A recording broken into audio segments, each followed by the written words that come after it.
Gandang araw guys. Ngayon magluluto tayo ng guys, tinola. Simple tinola guys. Yan. Kumulo na ang water natin guys. Kumukulo na ang water natin. Ilalagay na natin ang isda guys. Para sa tula. Ilalagay na natin guys. Yan. Isa lang. Yan guys. At saka ito, the last fish. Yan. Magtula tayo guys. Kasi umuulan guys. Hihigop tayo ng sabaw. Nilagyan ko na kanina yan guys ng ng panimpla. Automatic ako guys pag nagtinula ako guys. Automatic lagyan ko first ng panimpla. Tapos yung isda.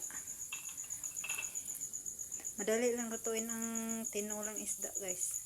Tapos ito lang guys. Simple as that. Sibuyas na may dahon. Yan guys, ang tinula natin guys. Kukulo na yan guys. Takpan muna natin guys para kukulo talaga. The simplest way of cooking tinola. Kung nagbabudget kayo dyan, pwede sibuyas na may dahon guys. Yun lang kasi mahal ang ibang panangkot. Mga ibang panangkot na pagluluto. Yan guys. Tikman natin guys. Tikman nyo guys. Mekos-mekos na siya guys. Oh.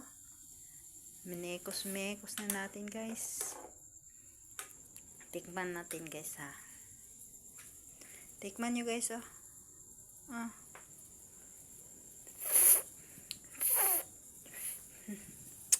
Ang sarap. Ang sarap guys. Masarap maghigop ng sabaw sa ulan. Kung ulan. Pero dito guys, umulan siya guys. Kaya nagluto ako ng may sabaw. Para kung umulan, init-init ng tiyan yan guys. Init-init na guys. Yan, bukal-bukal na yan guys. Kulo-kulo na yan guys. At yan ang tinolang isda guys. Tinolang isda. Don't forget to subscribe my channel guys.